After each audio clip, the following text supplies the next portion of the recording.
Uma boa noite a todos. Eu gostaria de iniciar essa nossa reunião, esse nosso bate-papo, agradecendo ao Bruno pela disponibilidade de dedicar o seu tempo, uma parcela do seu tempo aí a nos atender. E apenas fazendo assim uma alusão ao nosso convidado, o Bruno ele é empresário e é especialista no mercado financeiro. E a nossa intenção hoje, a nossa ideia é nós conversarmos justamente sobre as perspectivas da economia do Brasil e a inserção do Brasil no cenário global num período aí que está parecendo bem complexo, bem desafiador, ainda mais por nós termos aí um governo que aparentemente se apresenta como um governo gastador sem muito comprometimento, principalmente com os tetos de gastos e a responsabilidade fiscal. Então, mais uma vez, muito obrigado, Bruno, e a palavra agora é sua, meu amigo, fica à vontade. Bom, gente, primeiro, obrigado a vocês aí pela oportunidade. Eu acho que esses fóruns são super importantes. Eu venho criando já há alguns meses uma comunidade minha, afinal de contas, cada vez mais as pessoas têm perdido a voz, então eu tenho uma comunidade hoje, abri faz 3 meses, conta com umas 300 pessoas, em que a gente faz encontros como esse, ao vivo, fazemos encontros presenciais, estimulamos negócios entre pessoas que pensam parecidos. Afinal de contas, se você tiver que comer no restaurante de alguém que contribui para o bem, digamos, estar econômico e social do país, ou para aquele que luta contra, eu vou dar preferência para ir naqueles que não joga contra os princípios morais, econômicos, culturais, o que quer que seja que a gente prega dentro de casa. Então esse grupo tem crescido, eu vejo que cada vez mais o grande foco dele é nós estimularmos o debate, que vem morrendo, né? Então, por isso que eu já de cara, quando o Márcio me falou, eu tinha uma outra reunião, inclusive, vocês devem estar acompanhando, a Marina Helena, que é candidata a prefeita aqui prefeitura aqui de São Paulo. Eu estou ajudando ela num conselho econômico da candidatura dela. Eu não tenho partido, eu não tenho pretensões políticas nenhuma, eu sou completamente da área econômica, prego minha liberdade e a política vai totalmente contra esses valores, mas eu prefiro ajudar dos bastidores. Eu acho que eu tenho muito mais a agregar do que algum dia me candidatar ou qualquer coisa do tipo, não passa pelo meu lado. Mas então estamos ajudando. E por que ela, né? Porque eu já estive mais próximo ao Novo, simplesmente ajudando mesmo, mas obviamente no evento Amoedo eu me distanciei por completo, como tantas pessoas fizeram. E aí depois eu vi de toda a reformulação do Novo, de algumas pessoas que eu sou próximo, que eu compactuo principalmente dos valores econômicos, né? Marcel Van Hatten, a própria Marina Helena, que trabalhou com o Paulo Guedes no Conselho de Desestatização, o Vinícius Poit, que é meu cliente na pessoa física, na parte de investimentos, e no instituto dele, na pessoa jurídica. Enfim, são pessoas que participam ali do dia a dia. Alguém que meu irmão mora em Santa Catarina, então eu conheço o Gilson, que se declara liberal libertário também na parte econômica, que é uma área onde eu atuo, que estivemos juntos, eu, Marcel Van Hatten, esse pessoal todo com o Milei lá no primeiro e no segundo turno na Argentina. Então eu quero focar esse papo aqui muito mais na parte econômica, né? Apesar de eu ter os meus valores conservadores, eu acho que esse papo aqui é muito mais econômico. Eu sou muito mais, me sinto mais confortável em falar na parte econômica, que é o meu dia a dia, né? Que é a minha formação, apesar de eu ter as minhas convicções que a gente fala dentro de casa, mas obviamente aqui num grupo privado como esse, acho que todos nós temos pensamentos alinhados, uns podem ser mais ou menos liberais, mais ou menos intervencionistas, o que quer que seja, mas eu acho que nós temos princípios iguais aqui, né? Ou muito parecidos. Eu sou, para vocês entenderem, assim, por que o Márcio me chamou, não sei quanto tempo vocês costumam fazer esse fórum, esse debate, até me fala se vocês, se tiver que parar, porque eu adoro o tema, então vou tentar não me estender aqui, e tentar falar o menos técnico possível. Não sei, imagino que tenhamos gente que conheça mais a fundo a economia, outros que não tenha tanta familiaridade com determinados termos. Eu sou economista de formação, sou pós-graduado em mercado de capitais, eu dou aula aqui no Brasil e numa pós-graduação na Espanha, onde minha família é espanhola, então a gente mantém todos digamos, a proximidade com o país, idioma em casa, etc. E eu tenho um alinhamento, depois de alguns anos de estudo econômico da escola austríaca. Então, na parte econômica, eu sou totalmente alinhado às ideias do Milei, né, do Javier Milei, agora na Argentina. Eu não acredito na intervenção estatal, eu não acredito no estrangulamento do Estado através de políticas coercitivas em controle de preços, subsídios, subvenções. Eu acho que no curto prazo elas podem sim promovem o fenômeno que basicamente populistas querem, que é, de repente, controlar o preço, segurar a inflação e angariar votos, né? Mas no médio e no longo prazo, eu acho que quem paga por isso, e principalmente, são os mais pobres. Quando você fala em controlar o preço, que para mim ele é um mensageiro numa economia, ou seja, se o preço de algo está alto, A grosso modo, ele te fala o seguinte: empresários, produzam porque tem mais demanda do que oferta por aquilo. Ou, se o preço está muito baixo, empresários, cuidado, segurem porque tem uma oferta maior do que a demanda desse produto. Se você produzir mais, provavelmente o preço vai cair, você vai entrar numa zona perigosa ou de receita marginal negativa aí. Então, o meu ponto que eu prego é muito mais o lado educacional, em mostrar para as pessoas que o subsídio, um exemplo, pode parecer muito bonito, muito benéfico, muito amoroso para aquelas pessoas que têm pouca condição ou pouco ou baixo poder de compra de produtos ou serviços, mas que no fundo, no médio e no longo prazo, isso causa um endividamento público. Esse endividamento público causa obrigatoriamente mais cedo ou mais tarde uma curva de juros mais elevada, que encarece o crédito das empresas, que vai encarecendo todo o processo produtivo, e no final do dia, quando o cara chega do trabalho mais pobre, ele vai comprar o pãozinho dele, que depende grande parte de uma commodity que é dolarizada como o trigo, ele vai chegar lá na padaria e o preço do pãozinho vai estar mais caro. E todos nós aqui, em maior ou menor grau, não ficaremos sem o pãozinho no final do dia, porque o percentual de aumento do pão, ele pode complicar um pouco, mas ele não vai tirar com que você, ele não vai fazer com que você deixe de comprar o pão. Só que tem um monte de pessoas ali que o 20, 30% a mais que suba o preço do pãozinho compromete um percentual da renda extremamente relevante dessa camada mais pobre, em que é ele que sofrerá as consequências do intervencionismo, do populismo, do gasto exacerbado e do descontrole fiscal, que obviamente tem uma narrativa para angariar votos, mas no fundo quem paga é justamente aquela classe em que a esquerda diz proteger, né? Então, é um meio de manipulação muito claro, é um meio de manipulação, na minha opinião, histórico, mas eu acho que há alguns fatores importantes que mostram que a gente tem furado a bolha. Por exemplo, a moça que trabalha aqui em casa já me falou 5 vezes que vindo trabalhar no ônibus estavam escutando meus vídeos, né? Então, ou seja, tá saindo de uma zona ali, né? Ou eu moro aqui no Morumbi, que tem a segunda maior comunidade carente aqui do lado, a 3 quilômetros tem a Paraisópolis daqui. E eu tava várias vezes, eu corro, né? Eu saio para correr e as pessoas olham e falam, já me falaram 2 vezes. As pessoas aqui em Paraisópolis assistem teu vídeo. Então, o que eu quero dizer não é por visibilidade, porque não é o meu ganha-pão, não é meu meio de vida, mas é sim um meio de que a informação ultrapasse determinados limites, saia daqui da minha rua, em que as pessoas tenham acesso à informação, e ande 3 quilômetros para lá, onde as pessoas são mais suscetíveis a cair naquele discurso populista, né? Então, acho que grupos como esse são extremamente importantes, canais de comunicação, canais de YouTube, acho que tem um papel relevante na história, e está muito claro quando o nosso querido Careca ontem vira e fala que nos anos 2000 não tinha internet e eles eram felizes e não sabiam, né? Ou seja, está muito claro que eles não estão sabendo lidar com essa pressão. Graças à internet e à tecnologia, está acontecendo alguma coisa em que talvez há 4, 5 dias atrás nós não esperávamos que algo acontecesse nesse nível. E as pessoas, ao perceberem isso, estão começando, na minha opinião, e aqui, de novo, é um fórum que eu acho que cabe debate, as pessoas percebendo que determinado nível de intervenção não cabe mais em 2024 na vida das pessoas, né? Eu não sei se vocês viram isso, mas eu trago alguns números que eu fiz um vídeo sobre isso, depois que o Lula falou sobre aquelas asneiras, sobre o Uber, sobre os entregadores do Rappi, né, os entregadores ali de mercadorias, o Datafolha publicou uma pesquisa somente perguntando a motoristas do Uber e entregadores de aplicativo. E eu não sei se vocês viram, só 20% dos entrevistados se declararam de esquerda. 91% falaram que não são sindicalizados e não querem se sindicalizar. 92% falaram que não querem ser CLT.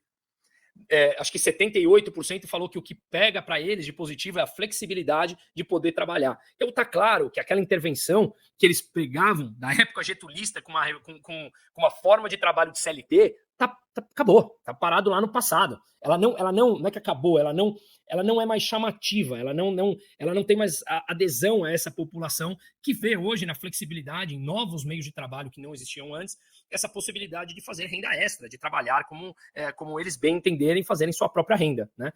O que eu acho que a gente carece ainda é educação para as pessoas entenderem o que é um INSS, que na minha opinião o INSS é um esquema Ponzi, né? Se você não muda a regra, quebrou. O sistema público de previdência, ele é um sistema falido. E quando a gente pega a natalidade brasileira, que é essa curva, natalidade versus nascimento, ela vai inverter a partir de mais ou menos o ano 2050, você vai ter mais gente vivendo do sistema do que contribuindo para ele. Não precisa ser nenhum gênio da matemática para entender que vai morrer. Isso simplesmente não fecha a conta. Matematicamente, não fecha a conta. Então, esse sistema tem que ser revisto. As pessoas não querem a qualquer custo trabalhar para contribuir para o INSS, eles começam a entender que é possível contribuir para uma previdência privada, né? As moças que trabalham aqui em casa têm uma previdência privada, então a moça trabalha aqui, a babá dos meus filhos também, a gente ajuda ela com previdência privada, ou seja, o que eu quero dizer é que cada vez mais, coisas que pareciam tão distantes de uma camada mais baixa, está à mão deles por conta da tecnologia e da informação, né? E essas pessoas começam a olhar e falar assim, ora, não faz mais sentido eu ir num cartório. Ou seja, não faz mais sentido eu precisar de uma instituição burocrática estatal para me dar um carimbo e eu pagar X mil reais ali sei lá, para assinar um documento na venda de um apartamento. Eu posso fazer isso com ClickSign, com DocSign. Então, eu quero dizer que a informação, cada vez mais, ela está ficando descentralizada e as pessoas estão percebendo que o Estado nada mais é do que, desculpa a dureza nisso, e quem discordar, por favor, fiquem à vontade, ele atua como uma máfia. Ele toma de você, você não tem condição de questioná-lo. Se você questioná-lo, você simplesmente vai ser derrubado em praça pública. Você vai ter que pagar o que for, você vai ter que se submeter às regras dele, você não tem opção de absolutamente nada. Em maior ou menor grau, as pessoas estão começando a se dar conta disso e eu vejo isso como algo vantajoso e benéfico no médio e no longo prazo, tanto é que as estruturas burocráticas estão começando a perceber esse tipo de afronta da sociedade. Para eu já entrar no tema, antes eu só quero fazer, eu fiz um vídeo que vai ao ar amanhã, no meu canal, 7 da manhã vai subir o vídeo, que é super interessante também, de uma proposta que eu vi da Espanha, em que eu vou propor isso aqui no Brasil. E me pareceu extremamente interessante, independente de como cada um pense. Um órgão que representa alguns empresários lá, na verdade um dos maiores, a Confederação das Empresas, dos Empresários Espanhóis, que representam mais de 2 milhões de empresas. Pensa que 2 milhões de empresas num país de 47 milhões é coisa pra caramba, né? Não estamos falando de um país de 210, estamos falando de um país de 46, 47 milhões como a Espanha. Um órgão que pertence a uma elite oligárquica, pela primeira vez veio a público e pleiteou uma mudança de uma lei diferente daquilo que grandes estruturas de elite oligárquicas vêm propondo. Olha que interessante. Eles falaram o seguinte: eu quero propor uma nova lei em que a população, os funcionários de uma empresa, terá que receber, o funcionário recebe o salário bruto na sua conta. Então, ou seja, eu pego 5 mil reais para o meu funcionário, não vai cair na conta dele 5 mil menos os descontos de INSS, imposto de renda, IRRF, etc e tal, né? Não, eu pago 5 mil, ou seja, o empresário continua a ter o mesmo custo, o funcionário recebe bruto, só que quem vai cobrar do funcionário, quem vai bater lá na porta e falar, estou mandando um boleto para você pagar, porque o teu dinheiro vai para o INSS, teu dinheiro vai para o FGTS para render abaixo da Selic, ou abaixo da inflação, muitas vezes. Quem vai pagar isso aqui, ou seja, quem vai sustentar o Estado, você está vendo claramente quanto está saindo. Porque há um componente comportamental aí, que é uma parte econômica que eu adoro, que para mim o indivíduo ele está acima das ordens coletivistas, e tem um quesito de comportamento. Como você vende determinadas coisas, faz com que você venda mais ou menos, né? Como um processo de venda em qualquer empresa. Quando você paga para o teu funcionário e o desconto já vai na folha diretamente, você facilita populistas ou esse discurso antigo marxista de briga de classes em falar que o empresário malvadão está tomando grande parte daquilo que você produz, né? Voltando lá atrás, digamos, numa espécie de mais-valia de Marx.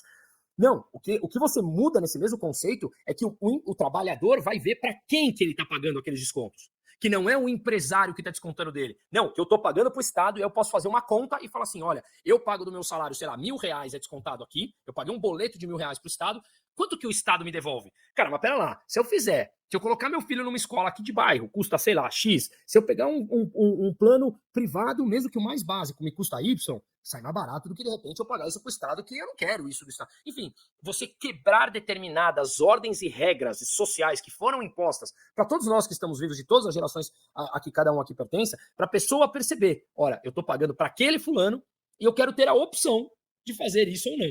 A esquerda espanhola está em alvoroço, faz 3 dias, falando que isso é autoritário e antidemocrático. Como sempre, os mesmos termos.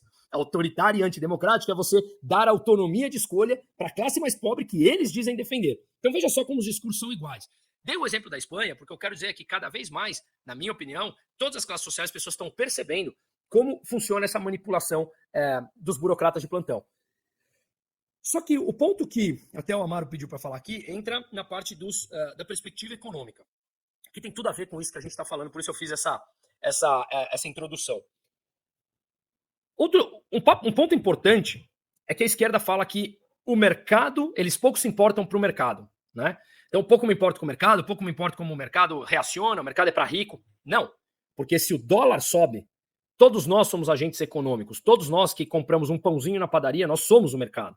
Só que quando o mercado responde comprando dólar e vendendo real, como aconteceu agora, e o dólar saiu em poucos dias de 4,90 para 5,20, ou eles sobem o preço da gasolina, ou a Petrobras vai começar a vender com prejuízo, como vinha fazendo na era da Dilma. Por quê? Porque eles começam, para segurar a inflação, vender preço de gasolina abaixo daquilo que é importado, porque o Brasil não é autossuficiente no consumo, no refino. Você precisa importar uma parte daquilo que nós consumimos aqui no Brasil. Então, eles têm que, para vender abaixo do preço, eles vão consumir caixa. E aí começa esse ciclo populista eterno. Para quem não está familiarizado com esse termo, eu vou compartilhar aqui com vocês essa tela que é da ABICOM, Associação Brasileira dos Importadores de Combustíveis, e a gente vê aqui que nesse gráfico de cima, essa linhazinha verde aqui, é como se fosse o preço internacional, tá? É o 0 a 0. Essa linha é quanto que está vendendo de defasagem no Brasil o preço do diesel, ou seja, 33 centavos por litro de defasagem. Na gasolina, 62 centavos por litro. Nós estamos falando de milhões de reais por dia que deixa de arrecadar, que a Petro usa o caixa dela para subsidiar combustíveis. Caso contrário, o preço da gasolina tem que subir. Se o preço da gasolina sobe, o IPCA sobe, a inflação sobe. Se a inflação sobe, acaba o discurso deles de pressionar o Banco Central para não baixar as taxas de juros. Taxas de juros mais altas, economia estagnada, como exatamente o Brasil sempre foi. Ah, mas o Brasil cresceu 2%. Vamos ver a qualidade do PIB. Grande parte do PIB veio de transferência de renda do governo para as famílias. Ou seja, aumentou, fez pagamento de precatórios em bilhões que eles anteciparam para dar dinheiro para a população gastar, crédito subsidiado, bancos liberando empréstimo com taxas abaixo de juros, bancos públicos com taxas abaixo de juros para ser subsidiados. Quem não viu ontem que o BNDES liberou acho que 17 bi para a JBS de novo. Ou seja, dinheiro circulando na economia, que é a única maneira que eles sabem para conseguir fazer a economia crescer. Se dividem, população, empresas se dividem e consumam. Porque quando você olha uma linha do PIB que chama formação bruta de capital fixo, que são os investimentos de médio e de longo prazo, caíram 3% em 2023. Ou seja, o investimento, aquilo que é de investimento de médio e de longo prazo, caiu 3%. Para vocês também não verem que é enviesado, isso são números do IBGE.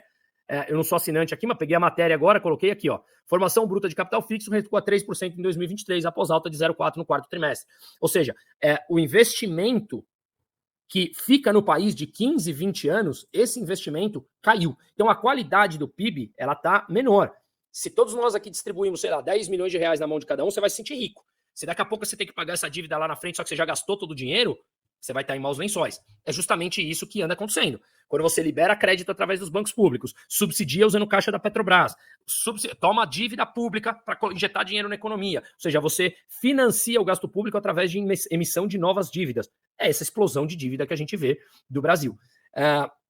Ou seja, não há história de um país, no médio e no longo prazo, em que consiga sustentar um déficit estrutural na economia, gastar mais do que arrecada, a exceção de países em que a sua moeda tem uma demanda internacional, né?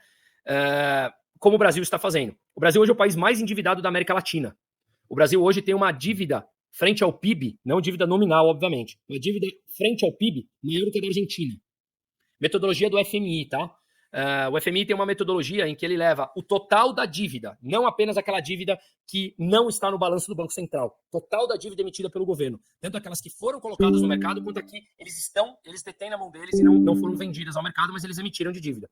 O Brasil ultrapassou 85% do PIB, a Argentina está com 84,8%, alguma coisa assim, e a média dos países emergentes é 61%, 62%. Então, a dívida brasileira é muito mais alta do que a média de todos os emergentes. A sorte brasileira é que os emergentes sobraram, sei lá, basicamente o México, porque a Rússia está em guerra, a Turquia está com uma inflação de 70%, né, com taxa de juros reais extremamente negativas, porque a taxa de juros está em 45%, a inflação 60 e pouco, você tem taxa de juros real negativa. A Argentina, passando por esse processo de melhoria, então já tem atraído certo capital. Aí você pega a África do Sul, que é um país de um PIB que é basicamente o montante das reservas internacionais brasileiras, a Colômbia, que é um país pequeno, o Chile, que é um país pequeno, você tem grande parte hoje é o México, né? Sei lá, a Indonésia está atraindo um capital, a Índia, que dizem ser a próxima China, mas você ainda tem uma série de barreiras culturais para você investir na China, né? Você tem os problemas das castas, você tem uma economia ainda extremamente pobre, um PIB per capita muito baixo, mas enfim, tem atraído capital como um todo, que também é um país já que, se não me engano, ultrapassou até a população da China, hoje é o país mais populoso do mundo, né? Ou seja, nesse conceito, a pauta exportadora do Brasil ainda favorece a entrada de dólares no Brasil, que vinha minimamente segurando a cotação do real. né? Hoje saiu uma matéria mostrando que o real não desvalorizou mais ainda esses dias, porque como ele deu uma estilingada tão alta o dólar, os exportadores resolveram repatriar uma parte desse dinheiro. Só essa semana foram 5 bilhões e meio de dólares que entrou. Só que quando você repatria dólar, esses exportadores chegam aqui e precisam comprar real. Então ele compra real e oferta dólar. Vende dólar, compra real. Quando você vende uma quantidade tão grande de dólar, se segura a cotação. Caso contrário, ela teria subido mais, né? Então foi uma matéria que saiu, se não me engano, na Broadcast ou na Bloomberg Linha. Tudo que eu falo eu vou colocar na fonte para vocês não ver que é simplesmente um dado inventado, né? Ou um número, digamos, enviesado ideologicamente. Então, a gente está indo numa trajetória em que o governo não tem o menor sinal de cortar gastos,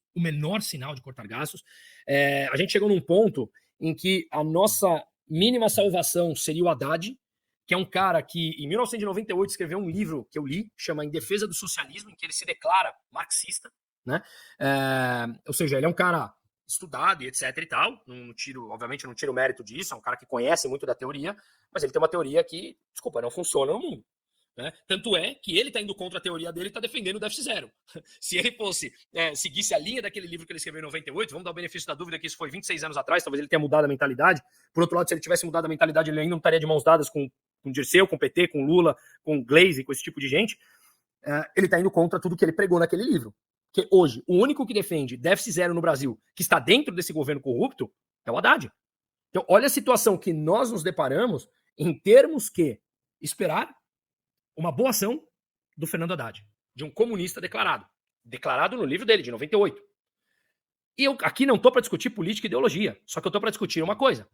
No momento em que estou abrindo um gráfico aqui para mostrar para vocês enquanto isso. No momento em que ele prega determinado nível de intervenção, de aumento de gasto públicos, de uma série de gastos exacerbados, basicamente o que a gente vê é um aumento da curva de juros. Eu vou tentar traduzir isso aqui, eu estou tentando abrir o gráfico aqui. Peraí. Estou abrindo o gráfico aqui para mostrar para vocês. F28. Só um minutinho que eu vou abrir para vocês entenderem aqui o que eu quero dizer. Enquanto eles pregam esses gastos exacerbados, basicamente o que a gente vê é peraí que tô conectando aqui, desculpa. Basicamente o que a gente vê é que o mercado começa a precificar um risco maior. O que é esse risco maior? Esse risco maior nada mais é do que entender que a curva de juros futura ela vai subir. Se o Banco Central baixa a taxa de juros, vamos seguir aqui, se o Banco Central baixa a Selic, não importa, você tem a curva de juros futura, né, que é negociada por livre oferta e demanda no mercado, que é aquela taxa que é padrão para as empresas, para os bancos captarem dinheiro. Então, se ele derruba a Selic para 8, como foi o caso lá com a Dilma Cutombini, que derrubou na marra, sem cuidar das contas públicas brasileiras, derrubou a taxa Selic para ativar a economia no curto prazo, o risco Brasil escapa por um lado, ou é o câmbio, ou é a curva de juros futura. A curva de juros futura, se nós olharmos no Brasil o que aconteceu nos últimos dias, com todos esses escárnios que aconteceram aí nesses últimos tempos, a gente vê basicamente esse cenário aqui, gente. Vocês estão enxergando aí? Deixa eu ver. Tá, olha lá. Essa data que vocês estão vendo aqui, ó, onde eu estou colocando o mouse, nós estamos falando que é final do ano passado. Tá? Final do ano passado, gente. Essa curva de juros, que é quanto o mercado precifica que a taxa de juros estará lá em 2033, tá? Então isso aqui é basicamente uma projeção para aquelas empresas que querem captar dinheiro com vencimento de 10 anos. O mercado estava pagando 10,20 na taxa de juros. Isso aqui passou de 12 essa semana. Voltou agora para 11,60. Se você pega de 10 para 12, nós estamos falando, gente, de um aumento de 20%. Vocês já pararam para pensar, se você tem um empréstimo e ele é corrigido 20% em 3 meses? As empresas quebram. Você não tem fluxo de caixa que aguenta das empresas convencionais isso. Como é que a dívida pode explodir num patamar desse nível? Desde que o governo Lula voltou, a dívida brasileira já aumentou nominalmente em R$1 trilhão. R$1 trilhão que aumentou a dívida brasileira. É muita coisa. Nós estamos falando de 10% do PIB que aumentou em um ano a dívida pública brasileira. O grande ponto disso é, beleza, como é que a gente consegue, então, pagar essa dívida?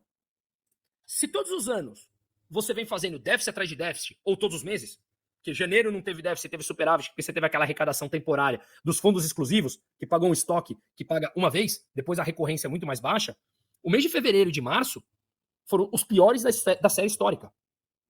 Os piores da série histórica que começaram a ser medidos em 1997. O ano de 2023 teve um rombo nas contas públicas de 250 bilhões de reais, que foi o pior da série histórica, à exceção do ano de 2020, que teve expansão nos gastos por conta da pandemia. O pior da série histórica. Beleza, eu gastei 250 bi a mais, como é que eu pago isso? Ou eu me endivido mais, ou quem paga somos nós. Pagadores de impostos, que eu não gosto do nome contribuinte, pagadores de impostos. Aquilo que eles subtraem da nossa produção, de forma coercitiva, é usado para pagar, para fechar esse déficit. E olha, essa semana, revisaram a meta, né? No ano que vem, a meta era de 0. Ou melhor, a meta esse ano de 0, no ano que vem era superávit de meio ponto percentual do PIB. Eles revisaram. O ano que vem é 0, só que você tem aquela margem de erro, então você pode chegar até 0,25 de déficit. E mesmo com essa revisão que abriu possibilidade de gasto de 160 bilhões de reais para o governo, mesmo assim, segundo o próprio governo, eles precisam arrecadar ainda 51 bilhões de reais para fecharem as contas, mesmo com a revisão. Mesmo permitindo gastar mais 161 bi, eles precisam arrecadar mais 51 para fechar as suas contas. E chegar no 0 a 0, hein? Num país em que o montante do PIB que se paga sobre os investimentos, o montante de impostos que se paga sobre o PIB é muito alto. Ou seja, nós temos, no momento em que você estrangula a atividade econômica por tirar das empresas a capacidade de investimentos, que você toma grande parte do que se produz, estamos indo para uma reforma tributária, que ninguém discute que precisa, obviamente, mas para uma reforma tributária que sequer sabemos a alíquota, provavelmente, ao que tudo indica, pelo próprio governo, será acima de 28%, que é a maior do mundo, da Hungria, de 28%. Nós provavelmente teremos a maior alíquota de IVA do planeta Terra, fora todos os outros impostos que vêm, IPVA, etc., IPTU, tudo aquilo. Hoje, nós temos no Brasil uma arrecadação que beira 34% do PIB. Pega um PIB de 10 trilhões de reais, faz a conta. 3 trilhões e 400 nós estamos falando de arrecadação de PIB, de arrecadação de impostos. Num país em que não se investe em inovação, em tecnologia, em educação, em que um presidente vem a público e me fala o seguinte: eu não aguento mais ouvir falar dessa tal inteligência artificial. Como é que você vai investir em produtividade se o mundo já usa inteligência artificial? Se Singapura, que é um dos países mais ricos do mundo pela métrica do PIB per capita, acabou de divulgar que está investindo 3 bilhões e meio para incluir as pessoas acima de 40 anos, ou capacitar as pessoas acima de 40 anos com inteligência artificial no mercado de trabalho, e nós temos um presidente que gera rombos atrás de rombo e fala que não aguenta mais ouvir falar da tal inteligência artificial. Como nós vamos competir nesse mundo? Como você vai incluir no mercado de trabalho esses mais pobres que saem de uma faculdade sem saber ler e escrever, porque para ele construir faculdade, subir um muro já é um programa social, né? Subir um muro. Aí o cara sai de lá analfabeto funcional. Ah, mas saiu com diploma. Beleza. O mundo está demandando inteligência artificial. O cara não sabe escrever. Olá, meu nome é. Ele tem erro de português nisso. E eu não estou falando isso como eu estou falando isso puramente entristecido. Como a gente vai competir nesse mercado? Com uma população que envelhece, a taxa de natalidade, a demografia está na mínima histórica, está 0,6 no Brasil. De novo, segundo métricas do próprio IBGE, em 2050 isso zera, né? Inverte a curva. Portanto, a gente vai ter mais gente mais velha, menos pessoas entrando no mercado de trabalho, e as pessoas que estão entrando hoje no mercado de trabalho são aquelas que estão sendo completamente adoutrinadas, inclusive de escolas particulares. Como é que essas pessoas entrarão no mundo de trabalho para aceitar, para saberem lidar com as mudanças do mundo de hoje? Quando a gente continua pregando que a CLT tem que existir, que a única forma de sobrevivência é distribuição de renda, é colocar o cara lá no, sei lá, na Minha Casa Minha Vida com crédito subsidiado. Não estou tirando a importância de nada disso. Mas veja o mecanismo perverso de falar que a má distribuição de renda no Brasil é oriunda de empresários malvadões e não do próprio Estado, que hoje divulga aumento de salários e benefícios para juízes, mas faz pessoas saírem da faculdade completamente analfabetos funcionais por um MEC que simplesmente parou no tempo. Então, gente, o meu ponto aqui é que enquanto as pessoas não entenderem que um maior gasto público voltará, igual como chama aquele negócio que você atira e volta? Sabe? Bumerangue. Bumerangue. O negócio vai, você vai comemorando que ele tá indo. De repente ele volta e te acerta no pescoço. Porque o gasto público, de novo, se você é uma pessoa que tem um capital a investir, você pode mandar o dinheiro lá para fora, você pode comprar título público brasileiro, por exemplo, que a chance do Brasil dar calote na sua dívida, na dívida hoje, na minha opinião, é zero. Você compra título público brasileiro hoje pagando IPCA mais 6. Chegou isso essa semana de novo. Ou seja, está próximo. O mercado está pagando próximo ao mesmo risco que pagava na era da Dilma. No pré-impeachment da Dilma. O mercado está precificando esse mesmo risco. Ah, mas eu odeio o mercado. Beleza, odeia então o mercado. De qualquer maneira, se você odeia, ele está precificando um dólar mais alto, uma curva de juros mais alta. Se você for tomar um empréstimo ou comprar um pãozinho, você vai ter que respeitar a lei do mercado. Porque é ele que manda e todos nós somos o mercado. Não é simplesmente o ricão lá. Somos todos nós que pertencemos a ele. Todos nós que negociamos, tradamos, compramos e vendemos ao longo do dia, nós somos agentes desse mercado. Então, enquanto as pessoas deixarem de lado assuntos que parecem ser banais, ou muito longínquos, ou só para uma classe da população, de novo, o rico compra NTNB, que paga inflação mais 6 no Brasil, e obviamente remunera o seu capital de uma maneira como não remunera em nenhum lugar do mundo. 6% mais inflação você não tem no mundo hoje. Você tem próximo à Rússia, paga um pouquinho menos, o México está pagando muito parecido. De resto, você não tem. Então, você consegue remunerar o seu dinheiro e se proteger, manter o seu poder de compra protegido, né, frente à inflação. Ok. Mas o que nós estamos falando aqui é um pouco maior, é um sentido macro, é um sentido mais amplo de falar como conseguimos incluir essa camada da população que vive à margem dela, incluir essa camada da população que vive à margem da sociedade, como a gente consegue incluí-los no mercado de trabalho de forma capacitada. Caso contrário, a nossa produtividade vai continuar estagnada, como uma própria matéria da UOL, a própria UOL, hein? UOL, a produtividade estagnada. Vocês não verem que também não é mentira, e a UOL, que para mim é o site mais militante que existe de todos, a UOL divulga uma matéria falando que a produtividade no Brasil está estagnada há 35 anos, desde 1981. E o que é a produtividade? É o quanto um trabalhador produz. Ou seja, a métrica que foi divulgada pelo Fundo Monetário Internacional é que você precisa de um americano, para produzir o que 4 brasileiros produzem. Você precisa de um suíço para o que 5 brasileiros produzem. Isso é produtividade na veia, que no Brasil está estagnado há 35 anos. Como é que chega nesse número? Basicamente, eles fizeram uma métrica, dolarizaram isso e pegaram o número de horas que cada trabalhador trabalha no ano e quanto que eles produzem no ano e chegaram, né, dividiram por dias e por hora. Ou seja, no Brasil, um trabalhador, nos Estados Unidos, um trabalhador produz por volta de $100. No Brasil, cada trabalhador produz $25. E assim sucessivamente. Então você precisa basicamente de 4 trabalhadores brasileiros para o que um americano produz, ou 5 trabalhadores brasileiros para o que um suíço produz. Enquanto a gente negar a realidade da tal inteligência artificial, a chance da gente começar a chegar mais próximo desses países é zero. A gente continua cavando déficit atrás de déficit, fazendo uma população gigantesca viver de forma estrutural do Estado, que cada vez tem menos dinheiro para sustentá-los. Essas pessoas, obviamente, não acompanham as mudanças do mundo. Então a gente vive um momento, na minha opinião, extremamente delicado, que não é simplesmente por não ser de esquerda, não ser petista, não ser nada disso, eu, né, ou nós aqui, não é por isso. É olhar números, falar, beleza, o que a gente tem daqui para frente com o país? Quem aqui é empresário ou trabalha em empresas dos outros, percebe a dificuldade, não importa o setor, que a gente tem de encontrar mão de obra qualificada. E não estamos falando aqui de encontrar mão de obra qualificada, vamos encontrar um Einstein para trabalhar. Vamos encontrar pessoas que tenham minimamente habilidade com números, que saibam fazer que tenham um raciocínio lógico rápido. É muito difícil encontrar esse tipo de profissional. Pelo menos na minha área e há outras áreas que eu ouço, eu vejo grande parte das empresas, a gente, meu pai, os meus clientes, falando, cara, eu tenho vaga para trabalho. Eu não tenho pessoas que preencham os requisitos para suprir aquilo. A não ser que, de repente, você lide com o mais chão de fábrica, que fica um pouco mais fácil. Caso contrário, a dificuldade é imensa. E aí, obviamente, o governo vem e fala, olha, então vamos fazer o seguinte, eu vou subir o ano que vem, então, o salário para 1.502, como foi divulgado nessa nova LDO, né? Ótimo, legal. O salário subiu acima da inflação. Faz o L, né?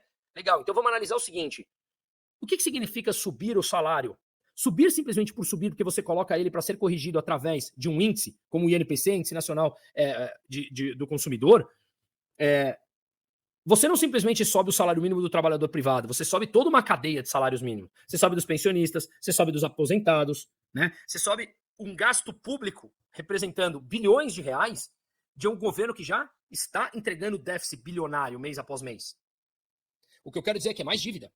Não adianta você subir o salário se esse trabalhador não sobe a produtividade dele. mais cedo ou mais tarde as empresas mandarão embora. Ora, se eu pago 5 mil para um salário, para um trabalhador, e ele me entrega 2 mil reais de lucro, a grosso modo, mais cedo ou mais tarde esse trabalhador, você vai trocar ele. Aí beleza, você chega e fala, mas eu tenho um salário mínimo a ser pago aqui obrigatoriamente que estimula o endividamento do Estado.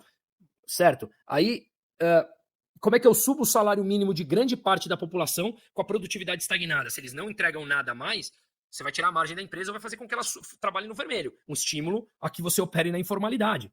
Então, veja que o discurso populista é muito bonito. Ei, você é um pobre e o dono da empresa é ricão, né? Beleza, então eu tô mandando ele subir o seu salário aqui, ó. R$ 1.502 agora. Olha como eu sou legal. Ó, vou corrigir aqui a tabela do imposto de renda, que tá totalmente atrasada, só que eu vou fazer isso sem diminuir meus gastos, que eu quero continuar escondendo móveis ali no porão da minha casa, né? Beleza, você gasta lá 50 mil no sofá, 100 mil na cama, etc e tal. E o cara sobe o salário dele 1.500, é fácil você falar que você tá subindo o salário, você sobe o salário dele, só que você faz o seguinte, você sobe o salário, indivíduo, Estado, a curva de juros sobe, a moeda desvaloriza e isso leva à inflação. A inflação tira o dinheiro do pobre de uma forma maior do que a alta que ele está entregando no salário mínimo. Então ele sobe R$ 22 agora, ou 23, 24, sei lá quanto está subindo o salário mínimo agora, só que através da inflação ele tira nominalmente muito mais do pobre porque ele arrecada nominalmente mais imposto. Então ele dá 5 e toma 10. A inflação é a forma mais perversa que tem, é o imposto mais perverso que tem. Você não precisa de aprovação no legislativo e você bota a culpa no presidente do Banco Central. E você toma grande parte de volta daquilo que você entrega para angariar a volta, você toma através da inflação. Então, gente, é esse nível de percepção que eu acho que é importante que as pessoas percebam para entender e começar a pleitear novas coisas. Eu não sei se vocês acompanham, mas eu tenho viajado vários países produzindo documentários, Venezuela, Cuba, El Salvador, Argentina, tem um outro pipe agora aqui pela frente, que a gente está estruturando até com o Brasil Paralelo, e eu vejo, e você vê, que a gente ainda tem, baseado nesses países, um caminho muito longo para chegar naquele patamar. Então que nós tenhamos esse conhecimento um pouco mais apurado do que está acontecendo, para que a gente não espere chegar mais próximo do abismo para pleitear mudanças, né? Então acho que esses fóruns são importantes para isso. Olhando sobre o ponto de investimento, você olha e fala, oportunidades não faltam. De novo, compra um título público IPCA mais 6. Lembra que o mercado, ele sobe no boato e cai no fato. Então você pega empresas que, na minha opinião, não quebrarão nunca, estão tradando a preços abaixo dos seus pares internacionais. Um Bradesco da vida, olhando sobre uma métrica histórica, ele está extremamente barato. A Vale do Rio Doce, numa métrica histórica, está extremamente barata. Tem uma série de CEMIG, tem um monte de papéis olhando preço, separando o emocional do racional. A Bolsa Brasileira foi a bolsa que mais caiu no mundo esse ano, do mundo minimamente desenvolvido. Então você tem oportunidade, você tem título público IPCA mais 6, você tem empresas aí sólidas, emitindo dívida IPCA mais 7, IPCA mais 8, isento de imposto de renda, possibilidade de investimentos. Para nós, para uma determinada classe da população, Mas o nosso papo aqui não é só vamos olhar aqui para investir no nosso dinheiro e ganhar a médio e longo prazo. Isso vai permanecer, essa mesma diferença de classe social que o Brasil sempre teve. Na minha opinião, gente, o Estado nunca foi e não é a solução. Ela é a origem do problema. Ele é o grande causador de quase todas as diferenças. E como a gente, na minha opinião, grande parte das pessoas não entendem isso e acreditam que o papai Estado está lá para te salvar, lembrando que o papai Estado é meia dúzia de burocrata de plantão, eles depositam uma confiança e depositam a sua vida, a responsabilidade da tomada de decisão, na mão de burocratas que sequer nunca os viram. É uma forma de defesa do ser humano. E ele está depositando a moedinha no diabo. Então, enquanto as pessoas não perceberem isso, continuarão pleiteando ajuda pro diabo, que é o cara que dá a boia quando você está quase se afogando. Ele tira de novo, dá quando você está se afogando.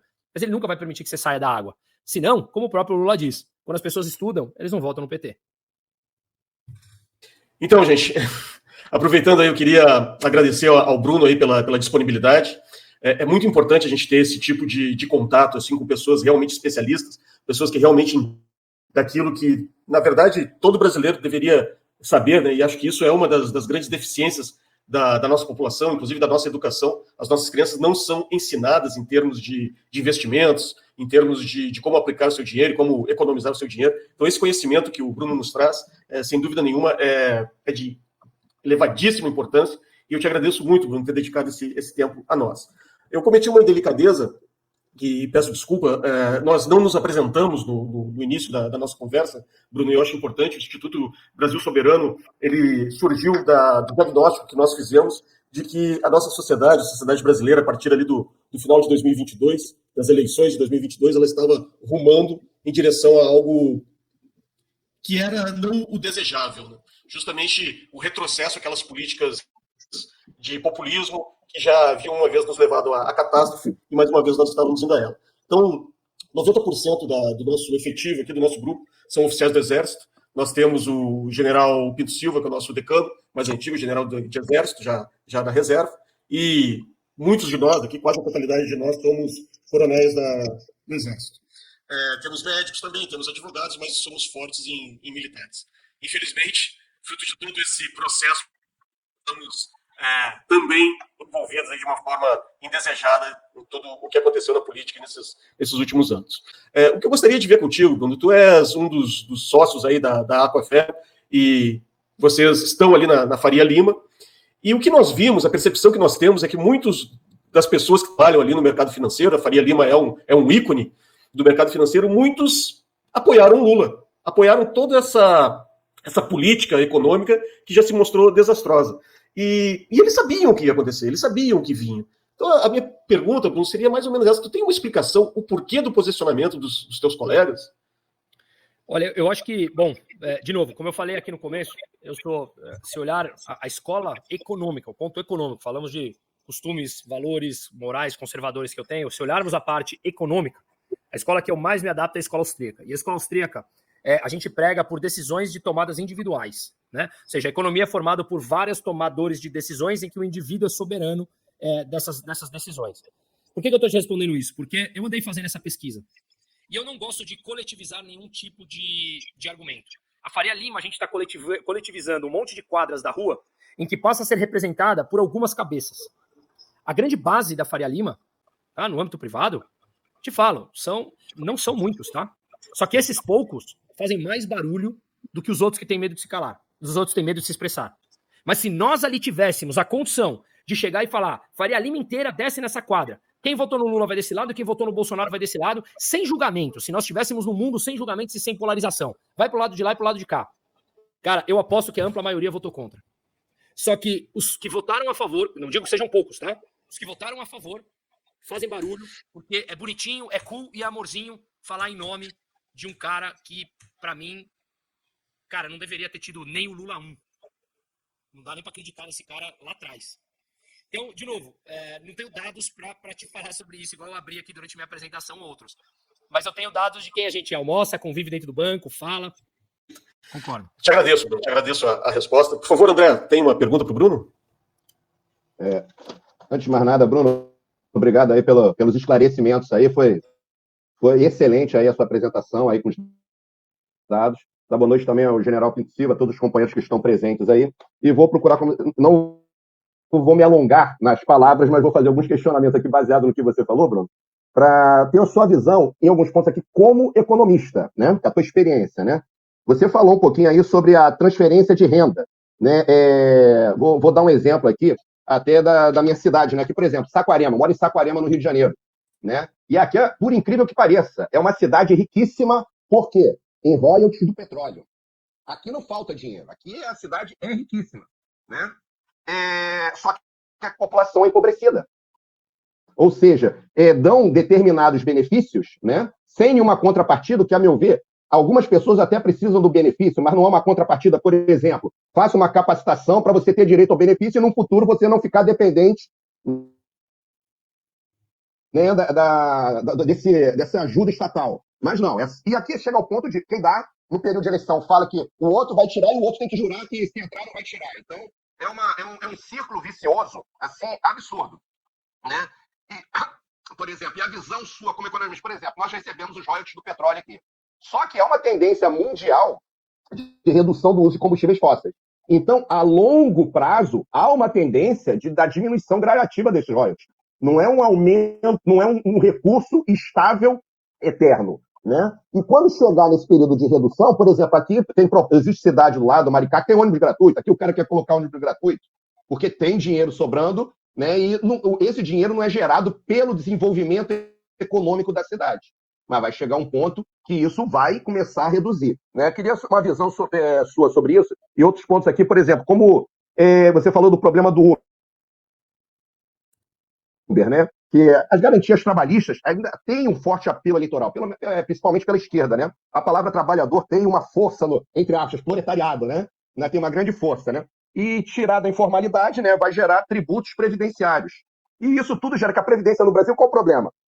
A gente sabe que a atual, como você falou, a esquerda vai quebrar futuramente.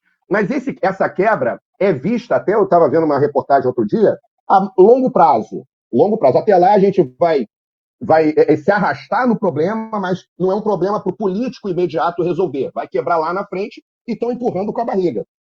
Né? Porque as medidas de correção não são palatáveis politicamente. Né? Como seria isso? Você falou também que até vai bater nisso, né? Até você falou aí que tem uma educação, tem um projeto que ajuda crianças carentes na área de educação. E o que você acha da educação financeira nas escolas, que é também combatida pela esquerda, porque ela vai gerar uma conscientização, principalmente das classes menos favorecidas?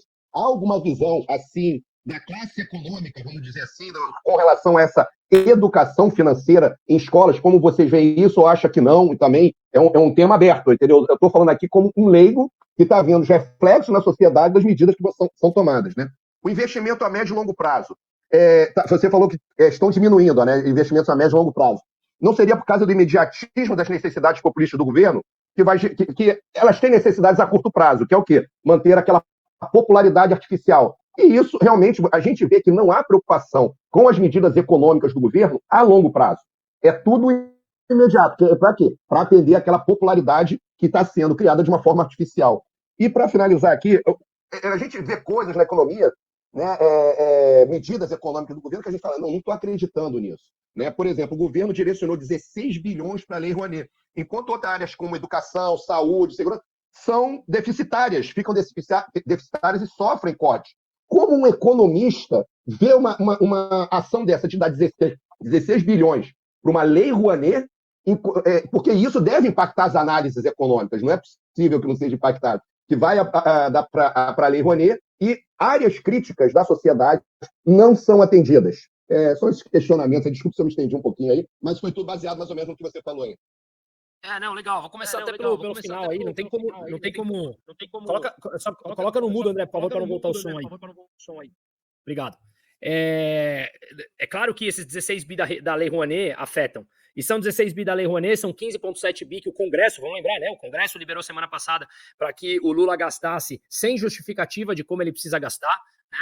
Sendo que o que ele gasta esse ano, que é uma antecipação das receitas do segundo bimestre, que eles estão projetando um número e anteciparam essa receita, só que quando você libera essa receita, ele já está contratando uma despesa para o próximo ano corrigida 2,5% acima da inflação, que é a regra do teto do arcabouço fiscal, que tem um piso de 0,6 acima da inflação e um teto de 2,5. É claro que eles estão indo para o teto, vão gastar mais, né? Então, 16 bi disso, 15 bi na semana passada, não sei quantos bi também de emendas parlamentares, de emendas não sei das quantas. Quando a gente foi ver, ultrapassa 30 bi brincando. Ou seja, como é que eles pagam isso? Mais endividamento e mais impostos. Tá claro, já está acontecendo, né? Então, eu basicamente, da forma como eu vejo tudo isso, é aquilo que eu falei na minha apresentação. Eu não acredito no Estado. Para mim, ele é o grande causador dos problemas. Ele não soluciona absolutamente nada. Ele pode solucionar um teu machucadinho colocando um band-aid, só que em contrapartida ele te deu com uma inchada nas costas que abriu um vergão desse tamanho. Então ele finge que te arruma aqui, mas tá te machucando muito mais, de formas sucintas. Não tem como, na minha opinião, não existe como você fazer qualquer tipo de centralização na mão de burocratas. Isso vai dar errado porque é da essência de grande parte dos seres humanos fazer esse tipo de centralização para ele, né? Você pega... Tem algumas explicações importantes. Eu não sei se você já leu um livro que chama Por que os piores chamam, ou como os piores chegam ao poder, né? Que é basicamente um livro escrito por Hayek, que foi prêmio Nobel em 1974, em que ele explica que, basicamente, são os piores que chegarão ao poder. Chega um ou outro que seja do bom, mas, a grosso modo, em grande resumo aqui, quando os bons simplesmente vão largando no meio do caminho, abandonando isso, porque percebe a podridão que é aquela coisa, né? Então, eu não vejo outro caminho a não ser você descentralizar o poder decisório das pessoas. Você não tem como jogar na mão de pessoas para onde direcionar bilhões e bilhões do orçamento público. E aí, obviamente, você entra com discursos bonitos. Aqui você tem transporte gratuito, aqui você tem isso gratuito. Como gratuito se você está pagando bilhões e bilhões e bilhões? Faz uma conta. Se você não tivesse que pagar esses bilhões e tivesse que contratar serviços privados, o preço per capita seria muito mais baixo. Porque você não tem que sustentar, primeiro, um bando de parasitas centralizadores do poder, um bando de parasitas que adoram viver do que os outros produzem, criticando aqueles que produzem. Então, é claro que isso impacta o orçamento público, é claro que isso impacta totalmente como é que chama? O orçamento público, impacta o mercado, que impacta a curva de juros, como eu mostrei para vocês o gráfico, que impacta diretamente a desvalorização da moeda. Nos últimos 10 anos, o Brasil, o real brasileiro, foi a quarta moeda mais desvalorizada do mundo. Nós perdemos para a Argentina, nós perdemos para a lira turca e nós perdemos para a moeda russa. E depois vem o real. Nos últimos, desde 1º de julho de 1994 até hoje, o real perdeu 90% do seu poder de compra. Ora, perder poder de compra é inflação na veia. Isso é, a moeda, o real, ele é inflacionário. Quanto mais você centraliza o poder na mão de poucos, eles obviamente gastarão mais, usarão do orçamento público a seu bel prazer, e isso, mais cedo ou mais tarde, muda a estrutura de risco de um país. Estrutura de risco de um país maior, mais arriscado, voltamos. Mais endividamento, mais curva de juros alta, mais dificuldade de crédito alto e custo alto para as empresas pegarem crédito, mais desvalorização de moeda, que é mais inflação. Ou seja, tudo está ligado. E como isso tem a ver com educação financeira, que é outro ponto que você levantou, que é uma das minhas empresas, eu tenho colocado educação financeira em alguns colégios, o pioneiro foi o Miguel de Cervantes aqui em São Paulo, que é um colégio que eu estudei, o Colégio Espanhol, que nesse sou eu que vou toda quarta-feira, eu faço questão de ir lá, porque estudei minha vida inteira lá, tem outros colégios pelo Brasil que a gente já colocou.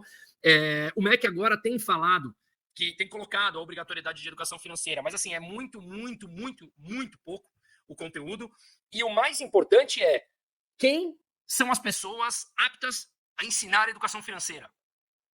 São os mesmos professores doutrinados que vão te ensinar teoria marxista e que vão ensinar que, para ter educação financeira, você tem que lutar contra o empresário malvadão que vai tomar de você? Ora, você vai... Às vezes é melhor o cara não entender do que aprender uma teoria completamente torta. Então, é algo que, na minha empresa, nessa empresa que a gente coloca, eu chego pro colégio e falo tudo. Eu falo, ó, você me disponibiliza o colégio, você me disponibiliza a sala, o pai quer que o filho faça, só que a mão de obra contrato eu.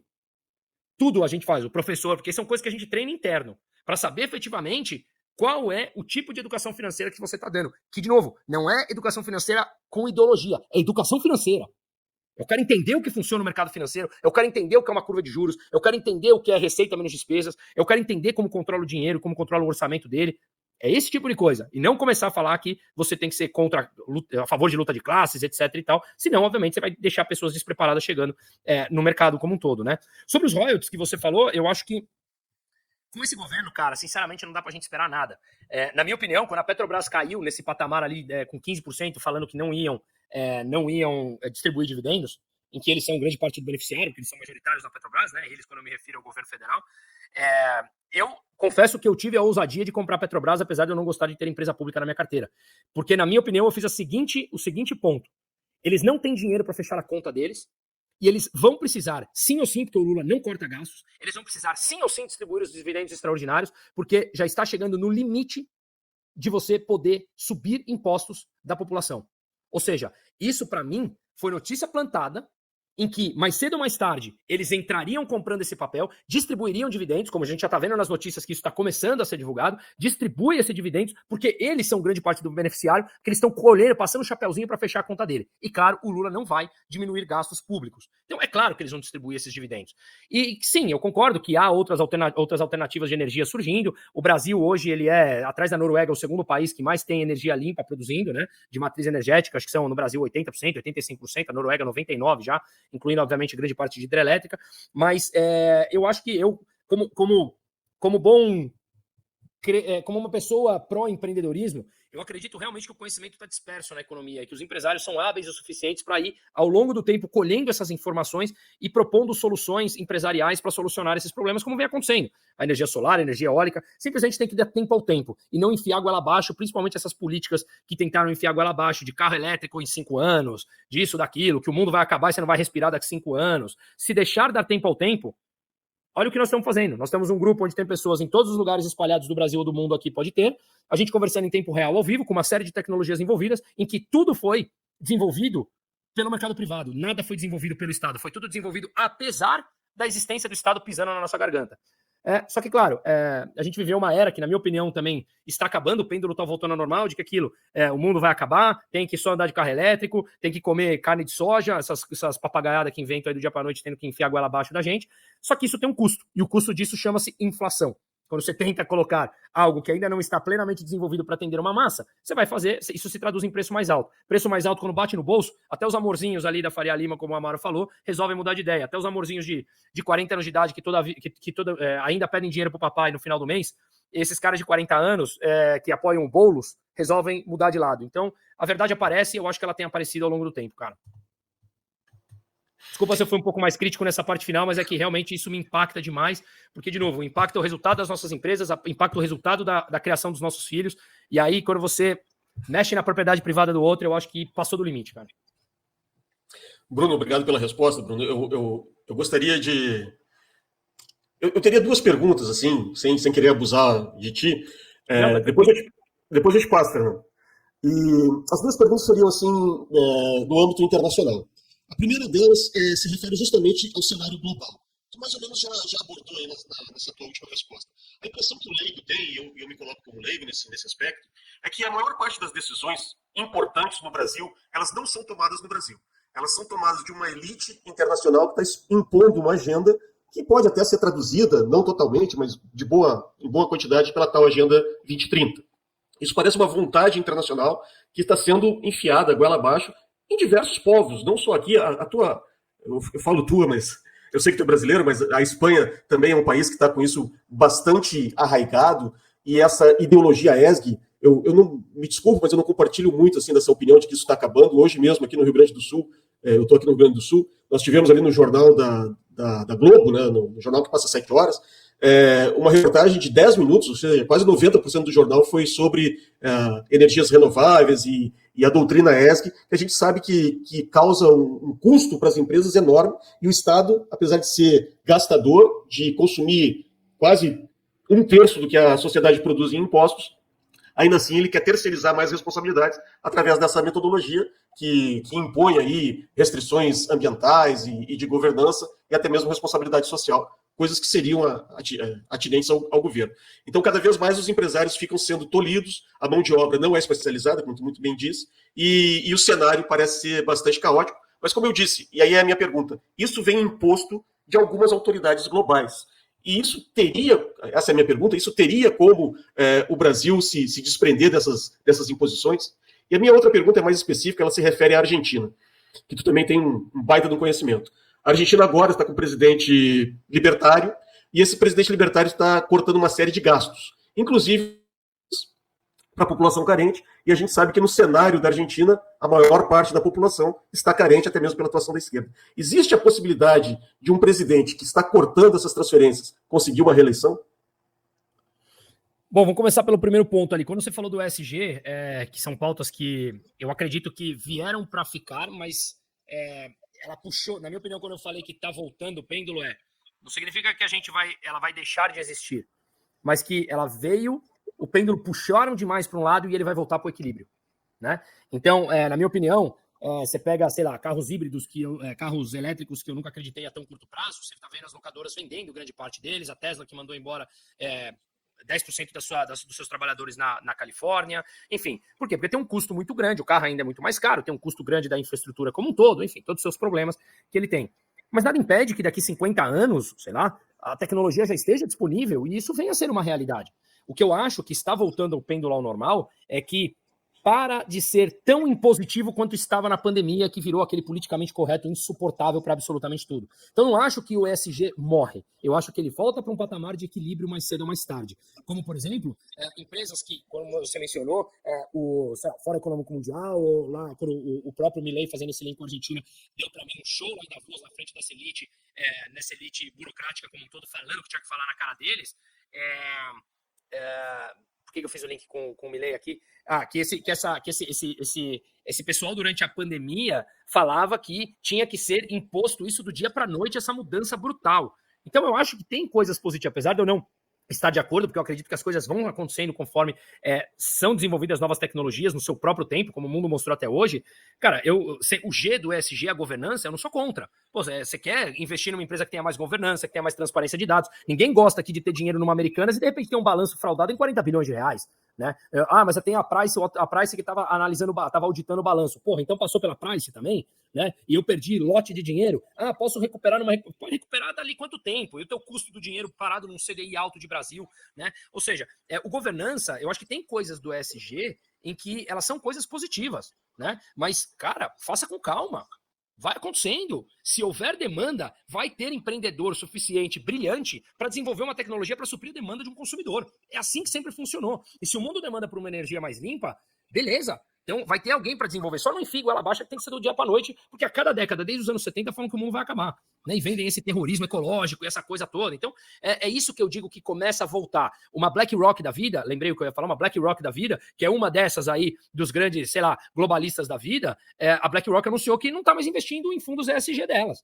Ou seja, a gestora trilionária, a maior gestora do mundo, falou, olha, vou segurar um pouco nesse tal ESG. Porque eu não estou entregando retorno para os meus investidores. E no fim das contas eu vivo disso, eu não vivo de lacrar. Né? Então, quando eu falo que está acabando, é acabando nesse sentido. Voltando o pêndulo, não zerando tudo, mas voltando a um equilíbrio. Né? É nesse sentido que eu quis dizer. E que mais? Da Argentina. Eu, infelizmente, acho que a Argentina, que o ser humano precisa esperar chegar na beira do abismo para pleitear mudanças importantes. Foi um dos temas quando eu fiz o meu fechamento aqui com vocês da apresentação, antes da gente entrar para perguntas. Que eu acho que se o ser humano fosse capaz de entender, e eu estava lendo enquanto você falava aqui as falas do Beal, que eu concordo com tudo que ele falou, e uma das partes que ele falou é que tem gente que sabe das informações e opera em cima de informações privilegiadas. Quanto mais as pessoas souberem disso, ou compreenderem a situação, menos manipuladas elas são. Né? E aí a gente não precisa esperar chegar num cenário catastrófico para entender que um cara que deveria estar preso não do ano passado, mas desde que ele nasceu, que é o Lula, esse cara não teria a menor condição de governar alguém. O cara rouba desde os anos 70 lá no sindicato. Quando as pessoas perceberem isso, e aí precisa de conhecimento para não cair em charlatanismo, a gente começa a perceber que certos discursos não param em pé, por mais que pareçam bonitas, porque convenhamos, gente, é muito mais fácil você enganar com a mentira do que com a verdade. A verdade é dura, a verdade não é relativa, a verdade é nua e crua, ela é uma só, ela dói. Em contrapartida, a mentira ela é sedutora, porque a mentira não tem limite, eu vou até onde eu quiser, se eu não tenho preocupação moral com falar a verdade, a minha capacidade de mentir ela vai para o infinito, e aí é mais e mais sedutor. Né? Então é muito difícil você concorrer com uma mentira sedutora quando você tem a verdade nua e crua para bater. Mas eu acho que mais cedo ou mais tarde, como a gente falou agora do SG, a verdade vai aparecendo ao longo do tempo e o pêndulo vai se ajustando. Então, dito isso, fazendo esse link para o Milei, eu acredito que a Argentina chegou mais próximo do abismo que ela poderia chegar. Ela deu calote 10 vezes, se não me engano, desde o ano 2000. 50% da população chegou na linha da pobreza.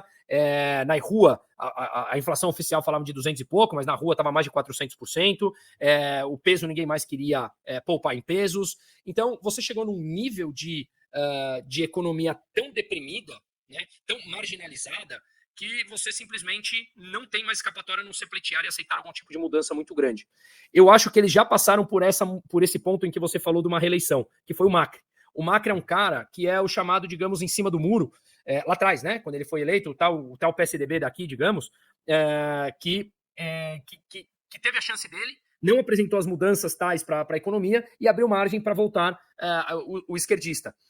Se nós traçarmos qualquer paralelo, talvez tenha sido mais ou menos o que aconteceu aqui. Né? Ele sai e depois volta alguém com mais força, que, convenhamos, eu acho que o Macri teve um mérito imenso nessas últimas eleições, em que, quando ele perdeu, quando a Patrícia Bullrich perdeu, que era a candidata dele, ele automaticamente, junto com a Patrícia, assumiram o lado e falaram: a Argentina precisa de uma mudança, e a mudança é Milei. Se sobraram dois, o Massa e o Milei, é o Milei. Diferente do que aconteceu aqui no Brasil, que os caras apoiaram o maior ladrão da história desse país. Né? Então, eu acho que o preço cobra. E aí, eu acho que a Argentina já sentiu na pele essa pequena mudança do isentão, abriu margem, a inflação explodiu na era Massa agora de novo, e aí, com os resultados que a Argentina vem apresentando e com o discurso sóbrio do Milei, no sentido de falar, vai piorar para melhorar, eu acho que essa piora ela acontece no primeiro e segundo ano. Tá surpreendendo, tá? A inflação já caiu de 25 para 15, então você vai me falar, nossa, mas 15, caiu de 25 para 15, sendo que a taxa de juros ele já derrubou de 133 para 70%, e a taxa de câmbio não se alterou, não se desvalorizou. Então, tem coisas importantes a serem analisadas aí na Argentina.